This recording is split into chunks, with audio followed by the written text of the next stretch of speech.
Charles Lindbergh had some medical issues on his flight. He experienced severe drowsiness due to the long hours of darkness. He would dip down to 10 feet over the ocean and would to experience some adrenaline. His occasional flying altitude was 10,000 feet. The most memorable part of the flight was the final stretch. The first part of land that he saw was Ireland, so he had to turn due south to hit France. He had to speed up his plane to a total of 110 miles an hour. The total flight itself lasted 33 hours and 30 minutes. Waiting for him upon arrival was a tremendously large crowd of French people. As published in New York Times on May 3rd, 1927, there was over 150,000 people waiting his arrival in France. The streets were crowded, and everyone was there by his landing site. There was over 30,000 people that flocked to one opera house to watch his landing. They blocked streets. The town exploded at about 9 o'clock when they saw Charles Lindbergh's plane. There were a total of 13,000 cars blocking the roads, and everybody had left their cars to rush to where he was landing. Some large milestones were met due to his solo flight. The total distance he covered was 3,610 miles, according to aerospaceweb.org, last updated in 2016. He would also achieve that prize money of the Orteig Award that we were talking about previously, and he was awarded the $25,000 prize. Although Charles Lindbergh's flight may be the most famous thing about him, the thing known as the crime of the century also put him in more of the public eye. One of the large things was his child got kidnapped. Is that all I said? Sure. Just keep going. Charles Lindbergh Jr. was kidnapped when he was about 20 months old at 9 p.m. It was the person, Betty Gow, the housemaid, told the family about it at about 10 o'clock the same night. The kidnapper had used a ladder to climb up to the nursery window, and he then climbed through the nursery window to reach the child. Afterwards, the ladder had been left in the window, but parts of it were missing, but this was used later. There were traces of mud found in the nursery, but nothing else, not even a single fingerprint. There was no evidence found. They searched the whole house. There was only some partial footprints leading to the windows.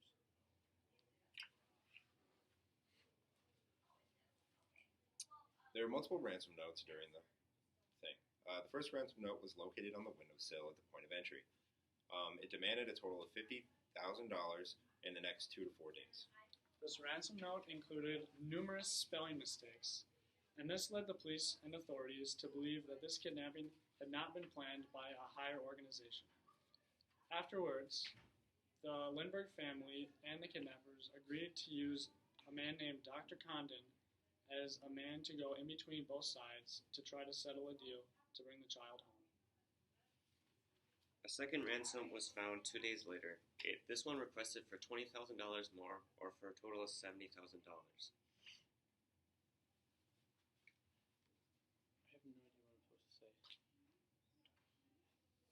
Henry Condon, or they found a suspect. His name was Henry. They assumed it was him because he was a close family friend. A third note was sent to the family demanding that an intermediary not be used. However, the intermediary published in the paper towards the kidnappers that an extra $1,000 would be added to the ransom if they allowed an intermediary. This was then accepted. There would be a total of 12 ransom notes that would be interchanged between the two sides. As mentioned at FBI.gov, the body of Charles Lindbergh Jr. was found on May 12, 1932. It was accidentally found by a passerby on the street. The body was only half buried, so that's how it was able to be seen.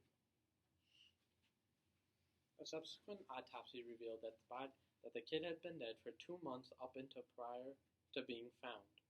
They found him off the highway, partially buried. The police decided to keep this unknown to the rest of the public, so that they could possibly capture the kidnappers later. And then, later on, they made a startling breakthrough on the case. According to History.com, a man named Bruno Richard Hauptmann would be found and believed to be associated with the crime. There was a reward for $25,000 to whoever found the kidnapper. They were able to find the kidnapper by tracking the gold certificates that were used in the ransom money. He was tracked down and arrested in the Bronx. The police then tracked down Mr. Hauptmann to a house in the Bronx where he was promptly arrested. Before that, they were surveying both federal and local authorities were surveying his house on September 18th, something, 1934. The surveillance continued, and they eventually were granted an opportunity to move in. As stated by law.jrank.org, a new law had to be created due to this traumatic event on the Lindbergh family. This was called the Birmingham Law. It was a federal offense if you kidnapped a child and brought it across state lines. Also, according to FBI.gov, the trouble to indict Mr. Hauptmann began on May something.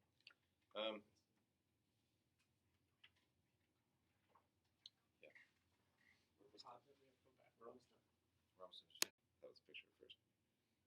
Charles Lindbergh once said, "The life of an aviator seemed to me ideal. It involved skill, a broad adventure. It made use of the latest developments of science. Mechanical engineers were fettered to factories and drafting boards, while pilots had the freedom of wind and the expansive sky. There were times in an airplane when it seemed I'd escape mortality to look down on Earth like a god." However, many people are unaware that Charles Lindbergh lived a mere 30 minutes away from here, in Little Falls, Minnesota. Charles Lindbergh is an American icon who achieved fame through many aspects of his life. And throughout this speech, we'll talk about Charles Lindbergh's early life, his transatlantic flight, and the kidnapping of his child. Charles Lindbergh had one of the most interesting lives in American history. According to Biography.com, copyrighted 2016, he was born on February 4th, 1902, in Detroit, Michigan. He then moved to Little Falls with his family.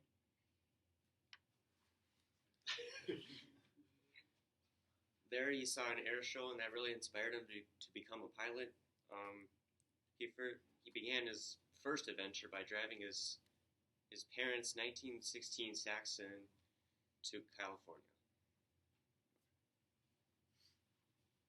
Charles Lindbergh's family first moved to Little Falls because his dad represented Minnesota on the House of Representatives. He was part of Minnesota's 6th Congressional District. When they moved to this is what caused them to move from Washington, D.C., to move from Little Falls, Minnesota to Washington, D.C. His father had numerous various strange viewpoints during his time as on the House of Representatives. One of these included his anti-view toward the World War I, as well as other viewpoints on taxes and other such things.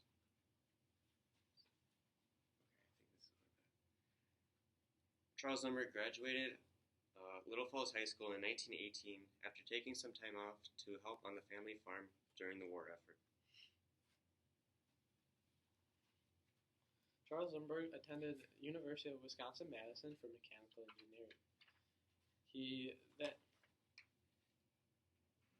then did the Nebraska Air Reserve Corporation for flying.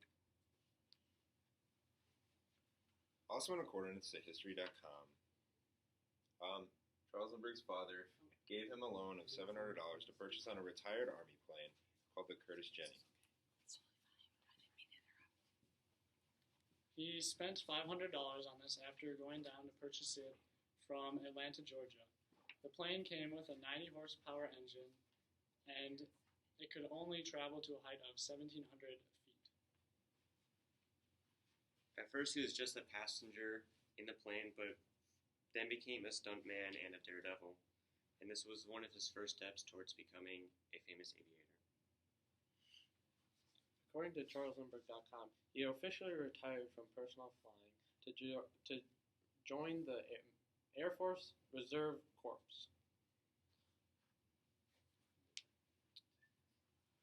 He would then graduate first in his class in 1925, where he would become a second lieutenant in the Army Air Service Reserve Corps. After this, he would become an accomplished air pilot who flew routes from St. Louis to Chicago. Charles Lindbergh also decided to try his hand in the biology field, according to History.com, written in August 26 of 2014. He helped Alexis Carrel, some scientist, that in 1935 he invented an artificial heart that helped move the flow of blood and other essential things. Charles Lindbergh helped the scientists win a Nobel Prize by creating the artificial heart valves. He won the Cultural Peace Award. Charles Lindbergh's early life helped him accomplish one of the most remarkable feats in aviation history. This remarkable feat was the solo flight across the Atlantic Ocean that Charles Lindbergh did in 1927.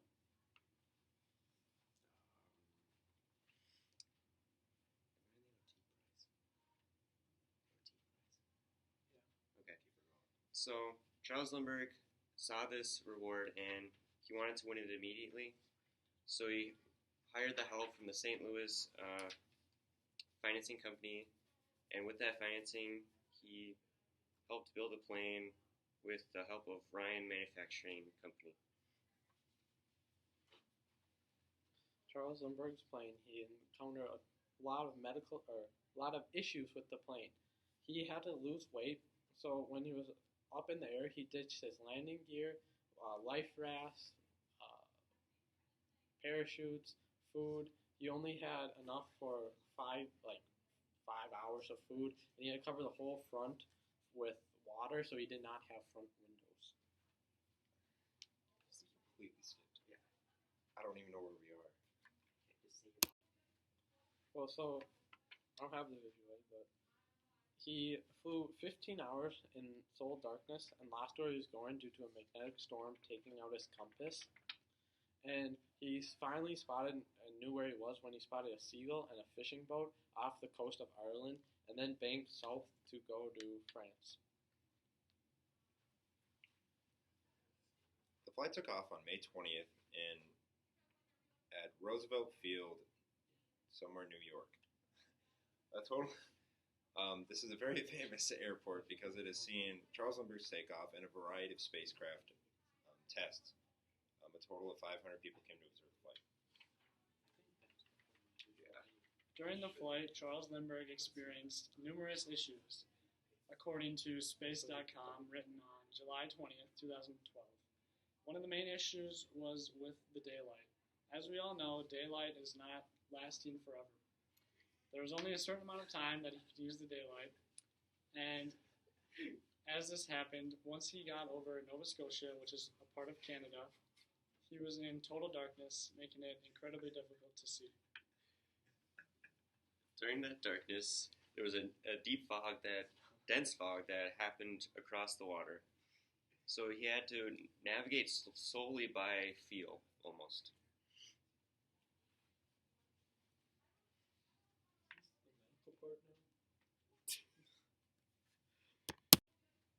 Well, so I don't have the visual, but he flew 15 hours in sole darkness and lost where he was going due to a magnetic storm taking out his compass.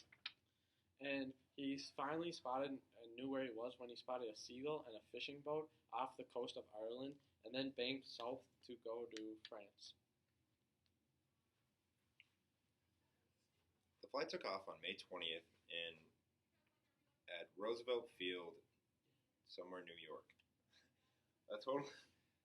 This is a very famous airport because it has seen Charles Lindbergh's takeoff and a variety of spacecraft tests.